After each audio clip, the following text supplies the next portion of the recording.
Hello everyone, this is Yalda from Eat, Burn, Sleep, the online low inflammation, gut health and sustained weight loss platform. If you follow me on my social media, you probably know that I love learning, discovering new things, meeting passionate individuals. So I have decided to launch this podcast where I interview amazing people. We're going to be talking about physical health, mental health, well-being, with people who are passionate about what they do and who strive for excellence. I hope you learn from it and you enjoy it. Let's get started.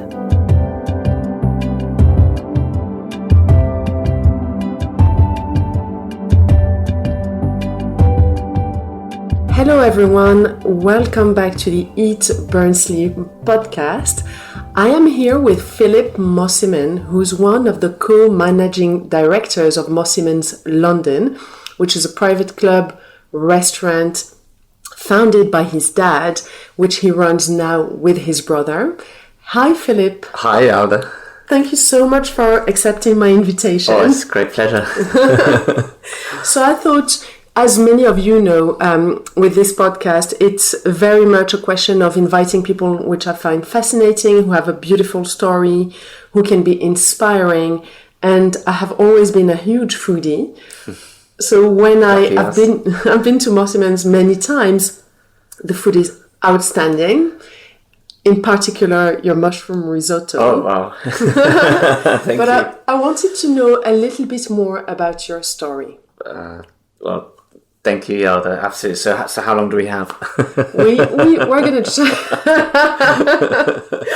gonna try and keep it short. Sure. No problem. It's wonderful to be here, and we have a beautiful pop up here in St. Lucia at the Body Holiday, and we'll probably be here for the next couple of months at this rate. But really, our story goes back together with my brother and I, where we joined the family business in 2007 in London. And my brother takes care of the wonderful dining club, which is an old Scottish Presbyterian church, 200 years old, on 4 different floors with a la carte for the members, and then private dining room, 7 different private dining rooms, individually sponsored.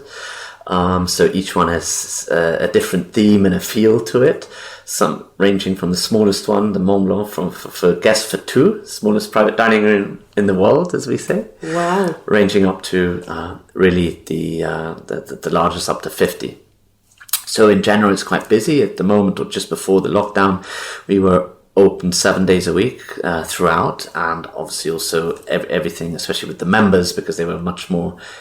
Together with their family members, we encouraged them to come as well, and changed a little bit our formula to suit what was going on.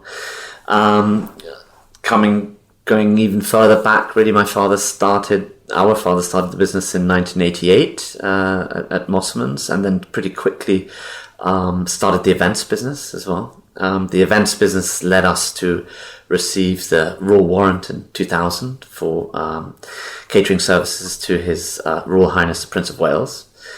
We were very blessed in terms of highlights, and obviously we do many events in London every year, but especially we catered for Prince William and Catherine and Harry and Meghan's wedding. That's dinner. Amazing. Wonderful. As well as the Jubilee and the coronation festivals for Her Majesty the Queen. So quite some interesting operations in London. And really we took that from the events element further out to a field to start working at the Olympics. So since Beijing 2008, we did Vancouver 2010, 2012 London, off to Sochi 14, Rio 16, Pyeongchang just the other year in South Korea 2018, and now this year, all going well, in June we'll be in Tokyo, which we're looking forward to taking care of a few dinners and clients' requirements for hospitality. So we really we're very understated. We like to theme what people like, and then make sure that it goes well for them. But because we're a family business, it's very hands-on. So we really start with the client. We go all the way to the delivery. So really, our element of control along the supply chain is very tight. That's amazing. And at the same time, make sure that the quality is just exactly there, so the deliveries. And it's grown. I mean, the Olympics for us has become quite sizable, up to sometimes in 11 different concepts, 3,000 different guests a day over the 17 days. So it starts becoming quite a mammoth operation. And all going well, we should be in Dubai for the expo as well, catering at 2 different pavilions for 6 months, starting October at the World Expo. And then hopefully maybe from then on at the Football World Cup. So it's this sort of an ongoing circus, really, a travelling international circus. And that's why we're here in St. Lucia at the moment together. Well, that's rather extraordinary in terms of business achievements, logistics, and the fact that you have kept this really personal touch where eating in your restaurants doesn't feel like being part of such a big operation. It feels very intimate. It feels very much. Really... So that's quite special to have managed to keep that. Very Congratulations. True. How did you do that? It's a very good point. I mean, for us, you're so right. That's key. It's that personalization. I think because we are family owner operators, very very much like here as well in this hotel. You can just feel the difference, I think, with the staff. They're very much not only ambassadors to your brand, but they're very much almost extension of the family members, you know, so that they talk about us, they know what we're doing, we communicate with them, they communicate that with the guests. So the guests are always feeling that we're somehow there, you know, even if we're not there, we're in spirit, but they know that if there's an issue, I think all and every single one of our guest members has literally access to us. Like we are available. We're not just up there somewhere on a cloud, but we are around. And they see that. I think they see that we're active, and they know that they can get to us, you know, through any member of staff if need be, or if there's something special. You know, we have had some also VIP dinners that came up in events, which are very private, secluded houses. And they like to speak to us personally about it. And we will arrange that, even if we're somewhere in between planes. We'll make sure that we take that personalization and we value it. And I think that, I mean, the events element, it sounds in that sense big, but of course it's sort of accordion style. It's like a circus, so it starts, it stops, it starts, it stops. Mm-hmm. So we always have breathing space in between. We go back to sort of, you know, home and then come out recharge again. And then go out again. Mm-hmm. So and it's quite a nice way of doing that. I think also that we take our staff with us, so they're very appreciative, like here at the moment. Mm-hmm. You know, so they get to see all these wonderful places, get to understand the different cultures and the products and produce that's available, and can integrate that, and it really enriches them as well. So they, you know, like to come on board with us on our circus trip that we do, and are very appreciative of that. And again, it just becomes it's a very close-knit family, funny enough. And even those afterwards who we engage, if it's sometimes, you know, we have to go to the local agencies, or we try and go to local hotel schools where possible, mm-hmm. and we really tell them the whole story. They feel emotionally attached to it. Yes. And not just some sort of corporate brand that walks in and, you know, there's a sort of there's more of a number, but we do our best to make sure that every individual staff member is recognised, and that, you know, our best aim that transcends through to the guests. Yeah. And I can assure you, you're doing it really well, because my experience with the staff was exactly what you're describing, and as a guest as well. But I want to go back to your personal story, how you started, you know, enjoying food, liking cooking. So you studied at l'École Hôtelière de Lausanne. That's right. So you're from Switzerland originally. Indeed. You guys have done so incredibly well in the UK. Can you talk me through a little bit of your personal story? Sure, with pleasure. We were very lucky. My father, I was born in Switzerland, as you rightly said, and my parents actually moved to London when I was 6 months old. My father, because of his job, was working as executive chef at Dorchester at a very young age already, where he acquired his 2-star Michelin, so that's why he then carried on working. And really, I was very blessed. I mean, I he wasn't often at home, but I saw him often in the kitchen at a very young age. My mother used to go and see him, after school. We used to go and visit him. And obviously we would start, he'd always feed us the whole time whenever we were there. And so did all their chefs. So we just almost, we were semi-born in the kitchen, if you like. In a way we had a choice, but we didn't. And that's all we knew. And we grew up, and funny enough, at that time, as you said, the Lausanne, we had a very long waiting list. So your name would be, at the time it was still more for hoteliers or restaurateurs. That's how it was built up. But that was changing gently. Nevertheless, when I decided that I wanted to join literally at 12 years old, 13. My name was down because there was a 5-year waiting list. That then changed because it was a diploma, it became a university because they wanted to expand and grow the campus. But nevertheless, there's still a sort of, half percentage, 50% Swiss, 50% international in order to get the subsidies and really make, grow the school.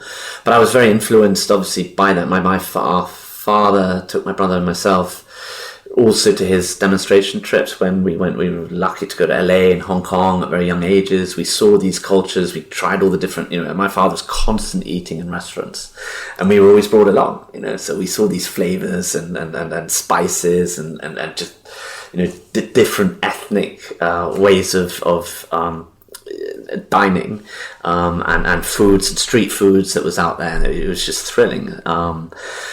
And of course, being, staying in these incredible hotels at a very young age, we saw what it was like. And that somehow, from school to holidays where we went to these things before, we started working, and we started working very early in those days. We were like 14, 15, we were giving a helping hand in the restaurant on the different various events. And then at 16, I had my first job internationally. I was a bellboy in Germany, just for 2 months to cover the period, because our parents said, we'll pay for your education, but you want to go on holiday, you pay for it yourself. So we were like, okay, how? And they opened the doors for us to work. And amazing. We started realizing that's the way. We loved it. We saw, we were thrown in, and I think that helped to build up that Lausanne CV before we entered.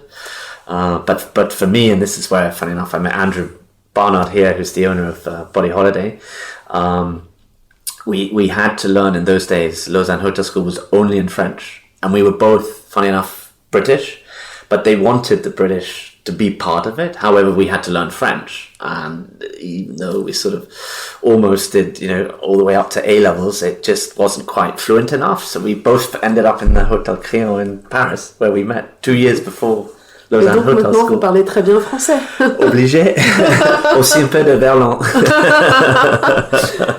Brilliant. I thought you had learned French from younger years in Switzerland, but actually you're Swiss German. Correct. So do you speak German as well? I do, but it was quite interesting because my parents taught me Swiss German dialect, if you like, so I could speak it, but I couldn't actually read and write German because at that time you didn't really find German language anywhere near in the UK being taught. French was second language, and that was about it. Not even things like Mandarin, that was still very distant.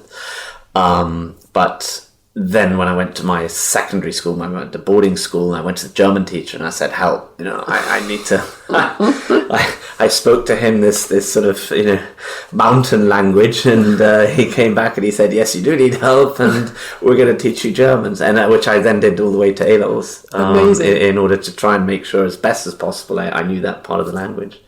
And then after Paris, we went to Lausanne, and we had to do 2 internships. Mm-hmm. And then, funny enough, together with Andrew as well, we both went down to Lugano in the Italian part of Switzerland to learn Italian. To really master that, so that we could have the sort of Swiss languages underneath us, and we did that in 6 months in the kitchen. How wonderful! It was great. How amazing! So you speak Italian as well? Italian as well, yeah. How amazing! Which is great. And when did you join your dad with work? Did you work in several places before you joined the club? Pretty much, yeah. I really wanted to earn. You come out of Lausanne and actually you may have a degree, but you really don't have much experience. And, at that time, everybody was going for management, hospitality. You did these management courses in hotels for 18 months to try and give you some sort of fixed placement, but I was really eager because I had worked on the weekends as well to earn pocket money and things wherever I could, the whole time. And I saw what was going on out there, and I just felt I needed a direct place to really get up there, because I wouldn't want to work as a trainee again for another 18 months. And by that time I was hitting, close to, I was coming out of school, university at age 25, and I thought, I need a job, I need to earn money, so I did everything possible. And I, funny enough, ended up in Singapore in April or March 2000. I had a direct placement. My first job was assistant food and beverage manager, which is amazing.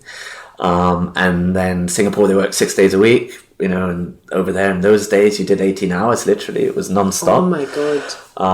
Have a big team underneath you. For me, I had been to Asia a couple of times before, but this was really the first time to work, with wonderful, motivating people. And actually you could really see the difference that you could make, and also the cultural exchange that I learned. So that was incredible. And I stayed there for 4 years. I ended up working for Raffles International, which is a huge concept in Raffles City, and it was phenomenal. And then I was very blessed as from that experience. I was made somehow food and beverage manager of the year for Raffles International around all the hotels. Again, very young age. And I was subsequently headhunted to run the Movenpick restaurants operation as deputy CEO for the restaurant chain in Switzerland, Germany. Wow! I was very young at that time. I was just 2004, 29. 29, 4 years later. Wow! I know, amazing. So you've earned your medals before joining your dad, which is amazing. So important for self-confidence. So important. And I think respect for the industry, and that obviously those personnel that we had, close to about 100, many have been there for 15, 20, 25 years, that they see you and they're like, the newbie, but at least you're there and there's a respect element that you understand the industry, and can add some value to it for sure, and lead a team. And I have no problem. I was, again, super lucky to be young, but what I loved was always learning off those who had so much experience. And I find we're somehow in this day and age, I think you need both. You've got the next generation coming in who understand, IT on a whole nother level and have different ways of seeing the world, which is invaluable as well and needs to be brought up. And then you have those who have an experience which is phenomenal that we can only learn off because they've seen potential mistakes or they've seen things reoccurring, and they can advise you, well, watch out, we did this before 20 years ago, and that's not to take for granted either. Yeah. How amazing. So it's trying to find that balance. And you have such high energy. So I want to tell the listeners that I have in front of me someone who looks like he's on literally a high, super healthy lifestyle all year round. And you are clearly someone who loves your food, your wine.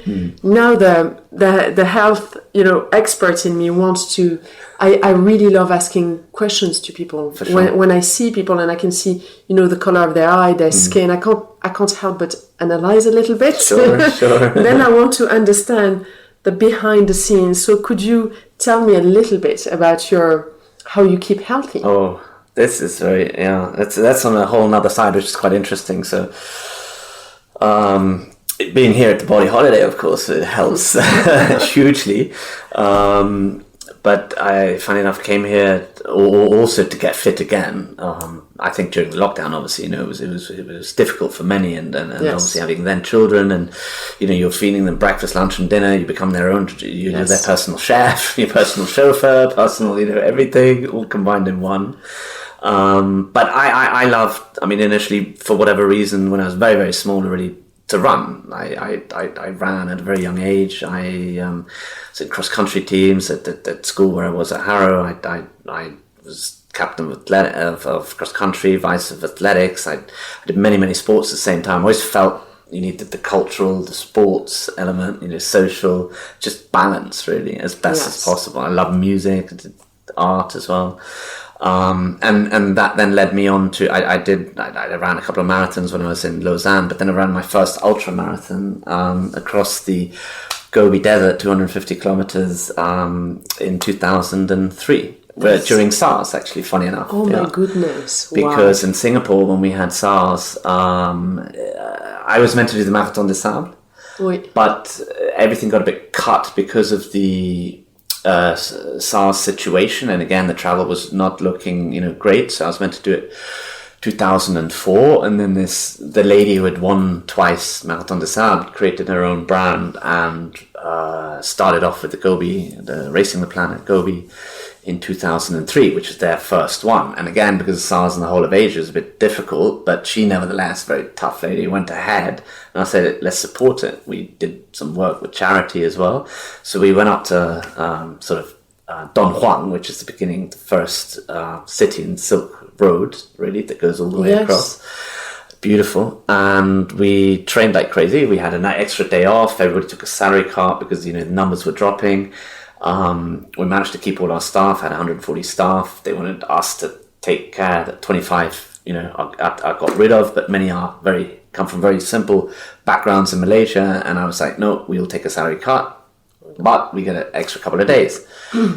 No money, lots of time, what to do, train, So we just trained. We started training, 5, 6, 7 hours a day.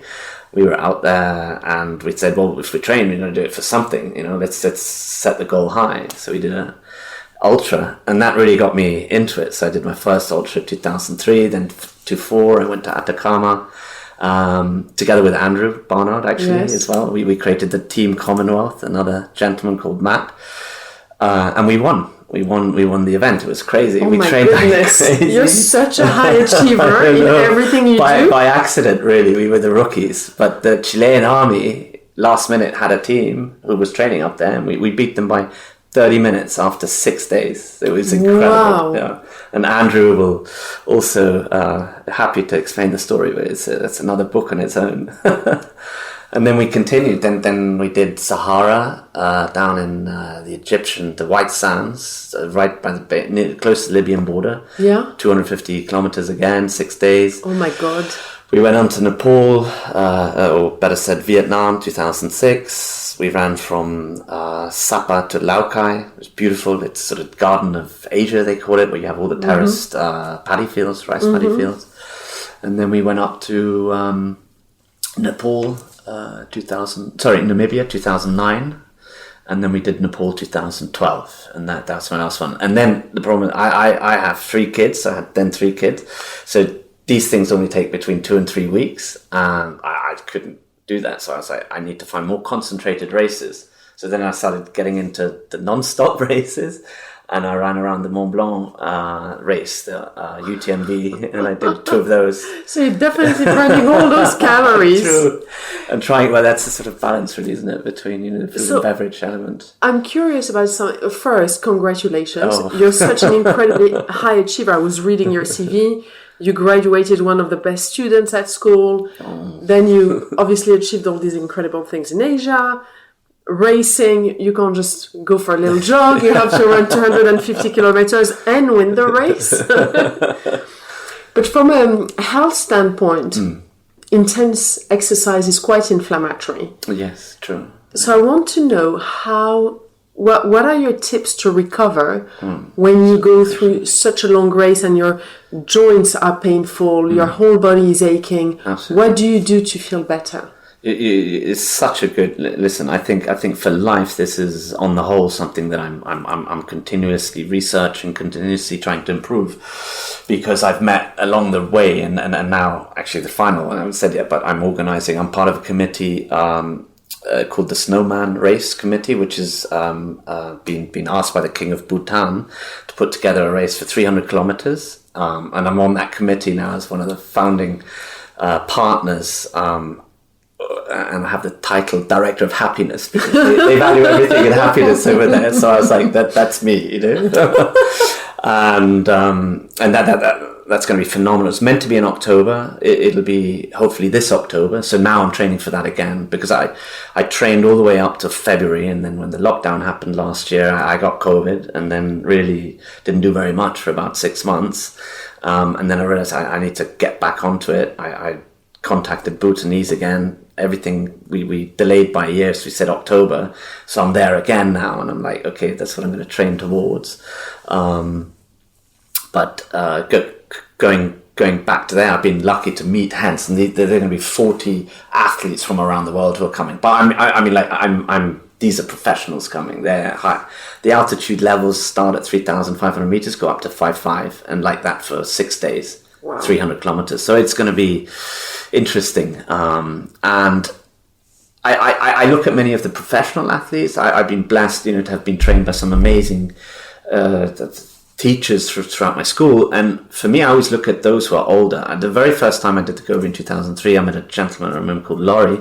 He's 77 years old, and I'm like, whoa, okay, I'm 28, he's 70, I want to be like that. So I say to him, well, what do you do? And he goes, just don't train so hard. And I'm like, sorry? Yes, exactly. He said, don't train so hard, just make sure whatever it is you do, you keep your ankles, your knees, and your hips, in good condition the whole way through.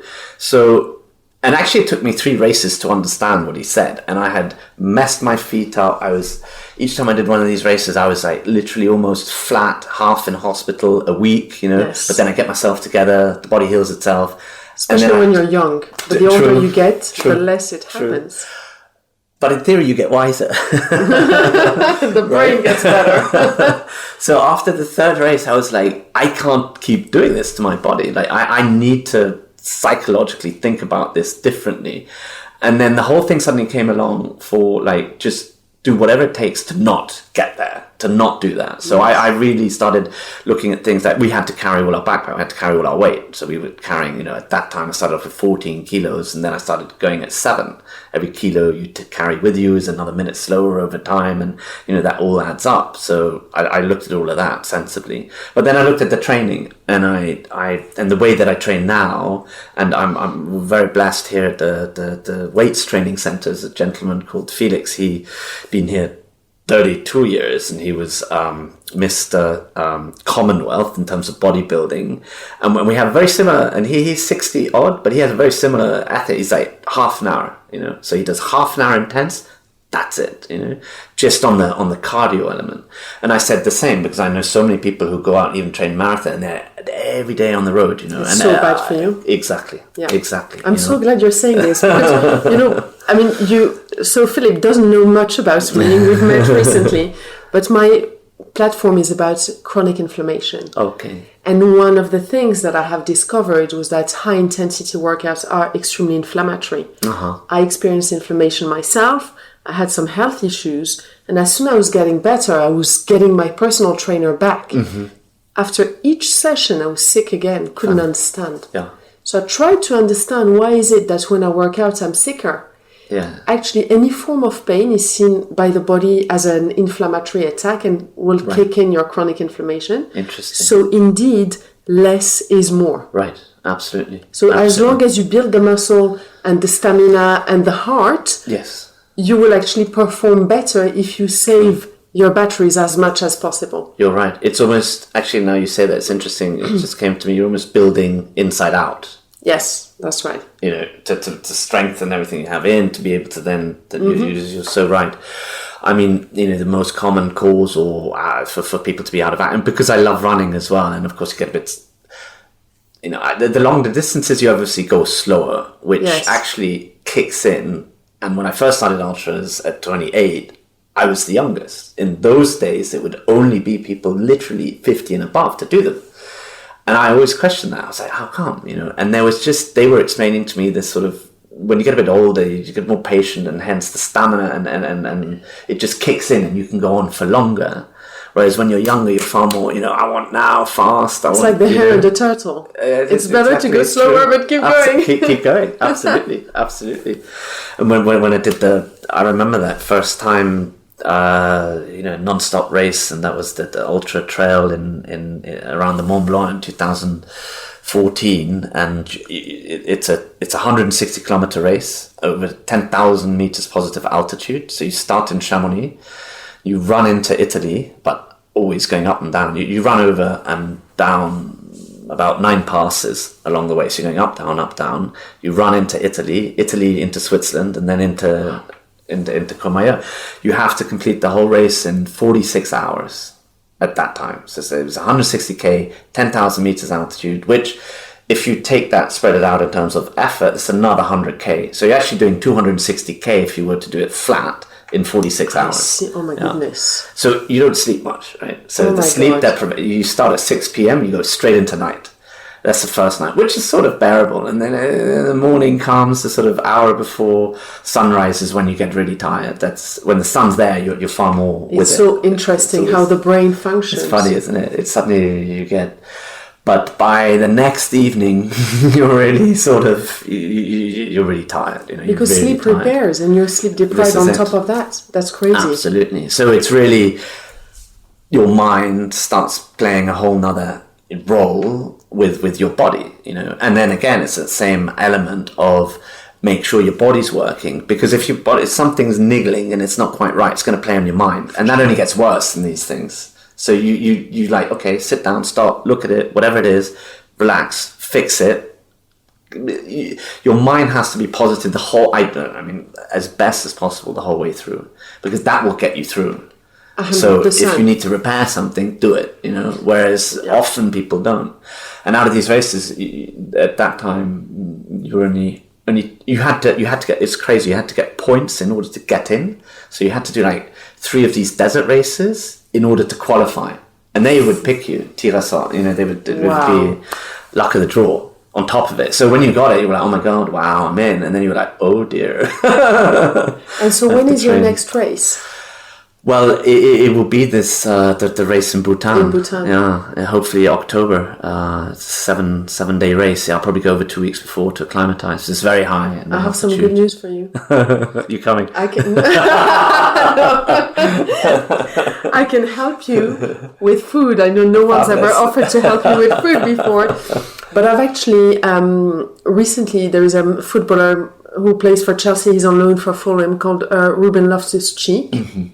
And he suffered injuries, and obviously football is extremely inflammatory. Yeah. He's 24, he's strong, but he had a problem with his Achilles tendon. He was off playing for a while. And I tweaked his nutrition a little bit. The results were astonishing. Really? His recovery time, everything, he was very disciplined. He actually listened to that. I was amazed by how well he did. Such a young man, I didn't think he was going to listen. He's like, oh, help me with this and that. I was like, okay, I'll give him the tools. The next day, we did a 1-hour FaceTime consultation. The next day, he implemented it. 3 days in, he said to me, my recovery time after training has shortened. And then he was scoring goals again. Awesome. Because I've managed to reduce chronic inflammation as much as possible through the diet. Brilliant. And for athletes, when it used to be a high-carb diet that was beneficial, more and more studies are showing that actually with protein and fat, you last longer, the stamina is better. So if you need any advice, I will be more than happy to help. I mean, it's interesting you say, you know, every day almost I'm looking at these things as well, you know, especially being in the industry, you know, and that sense like yourself and a foodie. It's difficult to sort of, you know, which way are we taking? And interestingly enough, my father invented cuisine naturelle back in the early 80s, actually, which gave him the stars. And he based it on no fat, no sugar, no salt either, no alcohol in it, and no frying. So he had spent 2 years in Japan at that time in 1970, where he was at the World Expo and he was cooking, discovered how they were cooking. It was, especially in the UK, revolutionary. You know, we had rooms full of cans. You know, that's how we cooked. Yes. Fresh elemental raw was almost unheard of. Yes. Everything had to be cooked to death and more. So he brought in a whole nother element of if we want to call it at that time, healthy way of eating, because we just didn't know it. And interestingly enough, that those who picked up on it really were the ladies, you know. They saw that super fun, and of course they brought in their husbands, right? So, and then that grew, and he was out there as a person, very, very, you know, sociable, talking with them and explaining, very humble, always, and respectful. And that really grew, and they just, through his food, believed in it, you know. And we still have some of those dishes nowadays. Ironically, you'd probably call it vegan to a certain point, you know. But you don't have to be vegan on my thing. In fact, your restaurants make it very easy to follow a low inflammation lifestyle. It's only a few tweaks.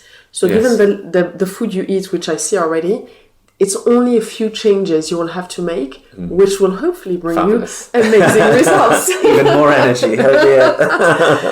Well, thank you so much for accepting my invitation. I really enjoyed chatting to you. Great pleasure. Thank you for the interview. Pleasure. I hope the listeners enjoy this. So you can go and check out Philipp and his brother's website. I'm going to link everything underneath the description of the podcast. Mosimann's restaurants are all over the world. Almost, at least. We have the pop-ups all over the world. Tell me, what are the location? Where are you at the moment? Well, mostly based fixed in the UK. So we actually have we're at the Guards Polo Club in Windsor as well. Yes. We're at the Yacht Club in Lymington, so just opposite the Isle of Wight. And they're again sort of partly members, but there's guests allowed. And then really we do different pop-ups and the travel with the international events that we do, and that's where we then set up again. So we were at the Expo in Beijing. We catered for the UK Pavilion in 2019 with the team who is here again. Funny enough, it's the same team. We never really get bored, and we're a bit. Like a circus at times. It's a lot of fun. A delicious circus. A delicious culinary circus. Yes, I like that. Thank you so much. So thank you. And thank you to all of you for listening. I'll see you next time. Fabulous. Thank you. Bye.